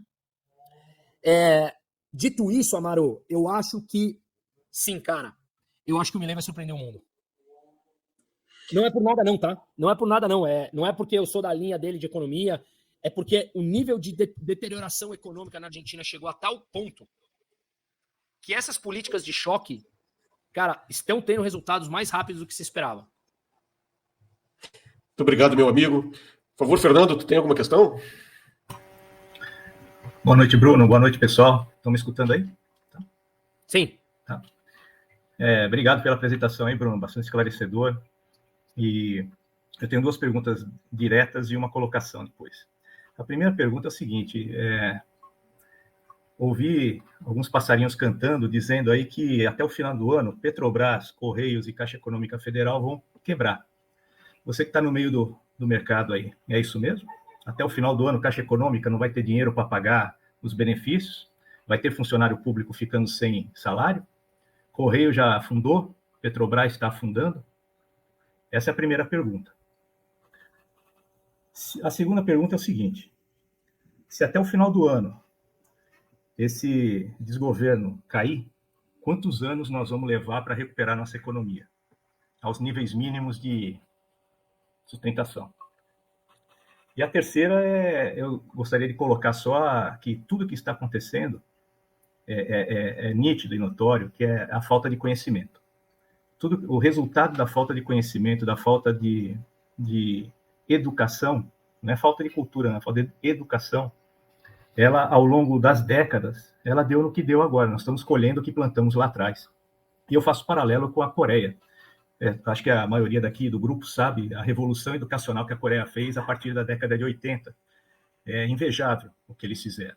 Nós vimos o resultado no meio do caminho, na década de 90, quando a população, principalmente a mais jovem, que estava sendo educada, todo e qualquer problema que existia a nível de decisão na Coreia do Sul, eles iam se manifestar, e 90% das manifestações acabavam na porrada, quebrando tudo, né? E eles, quando não conseguiam, na manifestação pacífica, corrigir os rumos, eles iam para a pancada, né? E nós vimos que isso é o quê? É resultado. Não estou falando que a manifestação violenta é o bom resultado da educação, não. A exigência de boas atitudes e boas decisões que o público, que o povo, que estava recém num crescendo de educação, eles estavam exigindo do governo, levou eles a tomar essas atitudes. E, em contrapartida, a partir da década de 80, nesse mesmo início, a Coreia foi indo e o Brasil foi regredindo com Paulo Freire, né? Então, hoje nós temos o resultado da Coreia e nós temos o resultado da educação de Paulo Freire, né? Em tudo que nós estamos colhendo aqui, você vê pessoas que a gente pode falar que é intelectual, para mim é intelectualoide, não tem cabimento, uma pessoa em sã consciência, com o mínimo de conhecimento da educação financeira mínima, essa que você dá na escola para os garotinhos lá, é impossível votar no Lula e acreditar numa economia de Estado, né? Então, diante do patamar que nós estamos no nível educacional, se o governo quebrar hoje, até o final do ano, quanto tempo vai demorar para a gente se recuperar, né? E essas empresas, elas vão quebrar mesmo? O passarinho que me contou é um passarinho bacana mesmo? Fala a verdade? Bom, vamos lá. Defina quebrar, Fernando. Por favor, o que seria quebrar? A empresa fechar e deixar de existir? Não conseguir arcar com o mínimo para a sua sobrevivência. Por exemplo, Correios, vamos lá, falar dos Correios. Ele vai ter condição mínima de continuar operando normalmente? Ou ele vai começar a falhar em entregas de longo percurso, essas coisas assim? A Petrobras, ela vai fazer? Ela não vai mais conseguir ter dinheiro para pagar o ativo para retirada de petróleo? Não sei. É isso, exatamente isso. Bom, vamos lá. Os Correios voltaram a dar prejuízo, acho que depois de 8 anos, se não me engano, agora, né? Agora, em 2023. Mas se pega a Petrobras, por exemplo, na Dilma, quando as ações caíram ali para R$4, né? Ela começou a subsidiar o preço da gasolina, como está acontecendo agora, que eu mostrei o gráfico da Bicom para vocês, mostrando qual tá 67 centavos por litro de gasolina sendo subsidiado, e você tem 33 centavos do diesel ali, né, que representa basicamente 20% ali de defasagem, mais ou menos. Se ela fosse ali lá atrás, uma empresa minha ou sua, praticando o que a Dilma fez, a catástrofe que ela fez, já teria quebrado. Como empresa privada já teria quebrado, porque você não tem crédito, não teria absolutamente nada com aquele nível de endividamento, que era a empresa mais endividada do planeta Terra. Não é maneira de dizer. A Petro, ela foi a empresa mais endividada do planeta Terra. Então ela é altamente ineficiente. Quando o PT volta, meu pai, por exemplo, tem uma empresa de logística, em que ele fala, cara, o nível de atendimento dos Correios, assim, ó, virou janeiro de 23, o nível de ineficiência caiu num buraco de uma maneira assombrosa. Meu irmão usa o Correio na empresa dele também, falou, é assombroso o nível de ineficiência que voltou assim, do dia pra noite. Eu tenho um grande amigo e meu cliente, grande amigo há muitos anos, que é da Marinha até hoje, que pensa muito igual a gente, e ele falou que o nível que ele tá em Brasília, o nível que ele tá vendo lá em Brasília do dia a dia, o nível caiu drasticamente de eficiência das pequenas coisas, porque eles não acreditam em meritocracia, eles acreditam em corrupção, ou seja, o nível cai. Daí para quebrar é outra coisa. Você tem um país com 200 e tantos milhões de habitantes que paga 34% do PIB numa carga tributária, em que eles usam esse dinheiro para tampar os buracos que eles mesmos causam. Então a Petrobras já teve um lucro de 30% menor do que foi no ano passado, mas ainda tem um amplo caixa. Veja os dividendos extraordinários que está sendo distribuído, como a gente falou. Dali para quebrar, eu não acredito. Você pega a Petrobras, você pega, sei lá, grandes bancos, mas aí vamos falar da Petro, vai por ser estatal. Ela tem ação negociada lá fora. Né? Isso dá uma proteção muito grande. Você vê quantas multas ela tomou lá fora e aqui os juízes mandando devolver o dinheiro das multas. Né? Então, eu acho muito difícil. Ela tem. O que eu quero dizer que tem ações lá fora, você tem muitos acionistas, em maior ou menor grau, que são gringos. Então, a brincadeira é outra, entendeu? Por mais que tenhamos tido caso ao longo da história, a Enron lá atrás em 2000 de energia, que teve também aquela fraude. Mas o mercado lá, falando no G do governança, lá fora, convenhamos, é muito mais importante e transparente do que aqui. Então, eu, sinceramente, não acredito em nada, em quebrar essas empresas. Eu acredito em realmente, não tem dinheiro para pagar funcionário. Tá bom, tampa o buraco daqui, pega de lá. Tá bom, cobra mais, pega dinheiro do INSS mesmo que tá quebrado e tampa ali. Tira um pouco da emenda parlamentar e cobre lá. Ineficiente, roubalheira, corrupção a céu descarada, a céu aberto. Né? Então, mas dali a quebrar no sentido nosso do mercado privado, ou seja, a empresa quebrou e não existe mais. Eu tenho um restaurante, meu restaurantinho foi lá e foi pro saco, fechei as portas. Não acredito nisso, não. Não acredito justamente porque você tem um caixa que somos nós, pagadores de impostos, e o governo emitindo dívida para conseguir fechar esses buracos. Né? E, de novo, eles não têm a menor compromisso com a verdade, com a moral, com o ético, com o correto. Então, não acredito nisso. Claro, também não estou falando que essa prática é sustentável por 100 anos. Você vai subsidiar os produtos, o gasolina, o diesel lá, por 10, 20, 30, 40 anos, é outra história. Estamos falando num período razoável de tempo, como você falou, né? Você falou esse ano que vem e tudo mais, né? Então, nesse patamar de tempo assim, não acredito. O governo quebrar, como eu falei, a Argentina, cara, ela começou com peronismo na primeira metade, ali, final da primeira metade do século XX, para chegar no nível que chegou hoje. Vamos trazer mais para o tempo atual. Desde os anos 2000, quando teve aquela catástrofe lá, que acho que tiveram 5 presidentes em uma semana, 2 semanas, depois, basicamente, eles entraram ali na era kirchnerista, que trouxe o país, com alguns poucos anos de Macri, para a situação catastrófica que está atual. O Brasil está indo nessa direção, mas o caminho é muito longo. O Brasil tem uma pauta exportadora muito diferente, o Brasil tem dimensões continentais, o Brasil tem 213 milhões de habitantes, o Brasil tem hoje uma população completamente dividida, né? Que, convenhamos assim, dividida dessa última eleição. Porque se for ver mesmo quem bota a bandeira do PT aqui, eu acho que não chega a 20%. Né? Botar a bandeira, falar sou petista mesmo. Uma coisa é o cara lá, o limpinho, corretinho, filhinho de papai que quis votar no Lula porque não aguenta ouvir palavrão do Bolsonaro. Outra coisa é o cara que simplesmente fala assim, eu sou petista mesmo.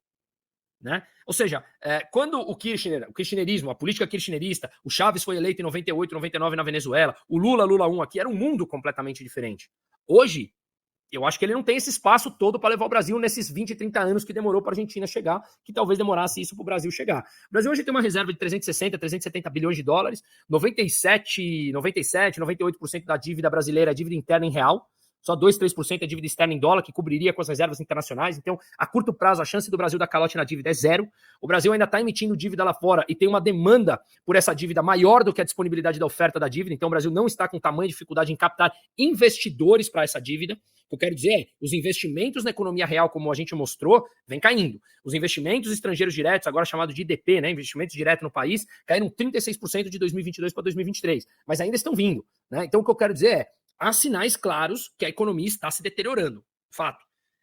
Daí o Brasil quebrar, cara, tem que ser muito, muito Dilma ao cubo durante muito tempo para fazer esse país quebrar. Na minha opinião, quebrar é uma coisa como a Argentina falou, como o Brasil, nos anos 80, decretou moratória da dívida, ou o México também. É nesse nível que eu tô falando de quebrar, né?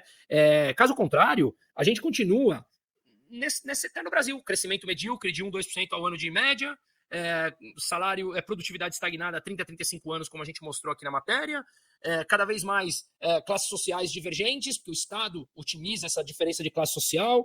Então, eu acho que a gente está no Brasil de novo, infelizmente, dos últimos 20 e poucos anos. Né? Voltamos àquilo. Só que, claro, está num processo de aceleração agora. Você vê que o PIB vai crescer de novo. E, de novo, não é difícil fazer o PIB crescer dessa maneira. Você injeta dinheiro na veia, com transferência de renda do governo para a família gasta no curto prazo. A família gastar no curto prazo vai empurrar o PIB para cima. Vai empurrar, gastos do governo e gastos do consumo, que vai empurrar o PIB para cima. Ah, mas que lindo, o PIB cresceu 2%. Vamos ver, então, a qualidade desse PIB. Entendeu? Então é aí que demora. Você vê, a Argentina tem desemprego de 6%. Né? Então, 6, 7%, ou seja, o problema não está aí. O problema é produtividade, estagnação econômica, miséria que entra, a qualidade desse emprego. O buraco é mais embaixo. Então, de novo, o seu passarinho tem, na minha opinião, depende do que é quebrar. Se quebrar é não pagar o salário, não ter caixa dele para pagar os funcionários do correio e tal, pode ser. Mas dentre quebrar e fechar, acho que não. A Petrobras tem muito mais fôlego ainda, tem um caixa ainda bastante sólido e, enfim, o petróleo continua crescendo, a demanda dele ano a ano, né? São mais de 100 milhões de barris por dia de demanda de petróleo, então ainda tem, na minha opinião, a Petro tem espaço para ser sucateada de novo e, enfim, claramente esse processo de sucateamento à la Dilma, ainda em menor grau, mas já começou, né? Bruno, só aproveitando aqui rapidinho, a deterioração dos investimentos depois da pandemia, teve empresas que não se recuperaram mais, né, que defasaram, principalmente algumas empresas na Bolsa, elas caíram 60%, 70% e não conseguem se recuperar. E agora a Bolsa está apresentando sinais negativos também, está caindo para caramba. Você acha que isso daí é efeito ainda retroativo de algum ajuste ou é por causa que realmente os investidores estrangeiros tiraram os investimentos do país, temporariamente ou definitivamente? O Mansueto Almeida deu uma entrevista boa hoje, em que ele falou que o mercado começou a cair na real, que essa é a política do PT, que o quadro fiscal é esse. Tinha ali uma expectativa de que talvez alguém pudesse ser mais forte ali na cabeça do Lula e conseguir convencê-lo e tal, mas que o mercado se deu conta que não, e é isso, e realmente soltou o câmbio, soltou a curva de juros, como eu mostrei aqui, e é isso, e precificou, como eu sempre falava aqui nos meus vídeos, e de tantas vezes erramos, dessa vez eu acertei, eu falei, cara, até o momento, falei, pra mim não tem chance da Selic cair abaixo de 10% de forma real, ela teria que cair, poderia cair na canetada, daqui a pouco cai o Roberto Campos Neto, os caras metem a diretoria do Banco Central lá, como já estão fazendo, pessoas alinhadas a ele, derrubam a taxa de juros sem cuidar do quadro fiscal, daqui a pouco tem que voltar igual foi a la Dilma, ou igual foi com 3 ex-presidentes do Banco Central na Turquia, até que agora entrou um cara de mercado lá, mas a Turquia está com 65% de inflação, né? Então, o que eu quero dizer é que eu acho que... Desculpa, como é que foi essa parte final aqui que eu perdi o raciocínio que eu estava falando? Do mercado, né? Que esse mercado, se você olhar em números, foram já... Esse ano foram 26 bi que saíram do mercado, 26 bi de dólar de gringo que saiu e já foi embora, né? Se não me engano esse dado, posso estar errado, mas mais ou menos isso. A gente tem que entender também que esse dinheiro, da mesma maneira que ele vem, ele volta. É dinheiro especulativo, né? O cara aperta um botão e vem. E esses 26 bi representam 1, 2, 3% do fundo dele. Pra gente é um caminhão de dinheiro, pra eles é nada, né? O cara não vai pegar uma BlackRock da vida, não vai falar assim, vou despejar um caminhão de dinheiro aqui no Brasil, até porque o mercado brasileiro nem tem liquidez pra isso. Né? Então ele coloca um pouquinho, que pra gente é muito, pra eles é nada, e da mesma maneira que ele vem, ele tira. Então imagina ele sair daqui com 2, 3, 4% de prejuízo num fundo e se ele tem 1, 2, 3% do PL dele, não vai mudar absolutamente nada na cota dele divulgar pro cotista dele, né? Então, Fernando, o que eu quero dizer é que sim, isso é um reflexo de fluxo, você tem mais vendedor do que comprador, você tem gringo saindo que representa pouco mais de 50% da bolsa brasileira, então é um fluxo de saída, o mercado cai. E talvez as pessoas... que eu não sei como conseguiam acreditar que talvez houvesse algum tipo de responsabilidade nesse governo, estão realmente precificando, como o Mansueto Almeida falou, que eles são isso, eles sempre foram isso. Ou seja, não tem. Só que no Lula 1 você tinha lá ainda commodities em alta, o mundo que acreditava nesse cara. Agora não, cara. Agora a realidade está aí nua e crua, né? Então o Brasil é isso. Hoje é dos MSCI, é o que pior performa no mundo, dos países minimamente razoáveis, a Bolsa Brasileira é a pior do mundo, né? E então eu acho que é isso. Mas também, vamos lá. Vamos entender o seguinte, o nosso medo, e eu converso com alguns investidores lá fora, o nosso medo, as nossas dores, não são os medos e as dores dos caras lá fora. Se eles olham um ativo barato, como eu mencionei para vocês, na minha opinião, Bradesco, eu acho que caiu num nível atrativo, algumas outras ações que a gente colocou na carteira e tudo mais, é separando o joio do trigo, é separando o teu lado emocional do lado racional. O gringo olha e fala, porra, Bradesco, um exemplo, tá? Bradesco tá barato frente aos seus pares. Cara, eu vou mandar alguns milhões de dólares para cá para eu fazer um trade curto aqui, de repente eu mando esse dinheiro embora e acabou. Então, não significa que vai a zero o preço. O cara olha preço. Olhou o preço, tá barato, ele coloca uma parte do dinheiro. Ah, mas o Alexandre de Moraes tá censurando o Monark. O cara lá tá pouco se importando. O cara lá, eu quero dizer assim, o gestor do fundo sentado na frente da tela que precisa entregar o retorno pro cliente dele. Né? Claro, se a partir dali a gente escala, começa a caminhar Argentina, Venezuela e tudo mais, beleza. Mas eu acho que começou a ficar mais claro que o Brasil ele apresenta uma insegurança jurídica e institucional, e aí você começa a olhar e falar assim, cara, deixa eu mandar esse mesmo dinheiro pro México. Talvez no México eu consiga a mesma coisa, mais ou menos, um pouco mais, um pouco menos. Vai ter mais fácil, aperta um botão, eu pulo por aqui, chego aqui, sabe? Tem uma familiaridade melhor, tal do nearshoring, as empresas estão indo pro México ali. Não sei. Eu já falei com investidores lá de fora que começaram a precificar determinadas inseguranças na mudança de regra, como, por exemplo, mudança de regra de renda fixa, como a gente viu de LCI, de LCA, de CRI, de CRA, independente de entrar no lado se é bom ou se é ruim, mudanças no meio do jogo causam mal-estar e causam um determinado nível digamos, sei lá, dificuldades. Se for para você ter um retorno exuberante, beleza. Se for para ter um retorno na média, vou tomar um risco desnecessário, né? Então acho que é mais ou menos nessa linha, Fernando. Eu entendi. É precificação da nossa realidade, então é isso aí. Tá. É isso. Obrigado, viu? Obrigado. Bom, meus amigos, nós estamos chegando aí ao final da nossa atividade. Bruno, eu agradeço muito a tua gentileza aí desde do meu primeiro contato em nos atender. Tenho certeza, meu amigo, que tu nos ajudou bastante a compreender um pouco dessa complexidade da economia brasileira. Eu tenho certeza que tanto eu quanto meus companheiros saímos aqui desse nosso encontro com um conhecimento bem mais amplo do que é a economia brasileira e de quais os riscos que nós estamos correndo. Então, muito obrigado, meu amigo. Estamos sempre à disposição daquilo que tu precisares e a gente puder te ajudar. Um forte abraço, uma boa noite. Obrigado, gente. Obrigado pela oportunidade, obrigado pelas perguntas de todos, a participação. Li todos os comentários aqui do Beal, muito legal, Flávio, obrigado. Eu concordo em grande parte, a gente pensa muito parecido. Essa última ponta que ele falou, Haddad e Lula 3 é espertinho, mas pior que Palocci pode rodar. A gente falou sobre isso, né? Que chegamos ao ponto de ter que esperar alguma razoabilidade do Haddad, que lá no livro de 98 se declarou marxista em defesa do socialismo. Enfim. De novo, eu queria simplesmente falar um ponto que eu acho que eu venho falando em todos os programas que eu participo, que cara, dá medo de muitas coisas que estão acontecendo, principalmente pra gente que tem família, mas eu acho que coragem estimula a coragem, né? E para não vermos cada vez mais vozes coletivas, assim como essa que a gente falou, Faria Lima votou no cara, ou determinada coisa, que tenhamos cada vez mais coragem de forma estratégica, para não sermos calados, né? Para expor essas aberrações que vem acontecendo no Brasil e que a gente consiga achar uma outra saída, senão Guarulhos, né? E aí possamos dar um território melhor para os nossos filhos. Eu tenho uma filha de 3 anos e um moleque de 6 meses, que na verdade essa luta é muito mais por eles do que por qualquer coisa. Então, obrigado pelo convite, pessoal. Obrigado por todos. Foi um prazerzaço estar com vocês.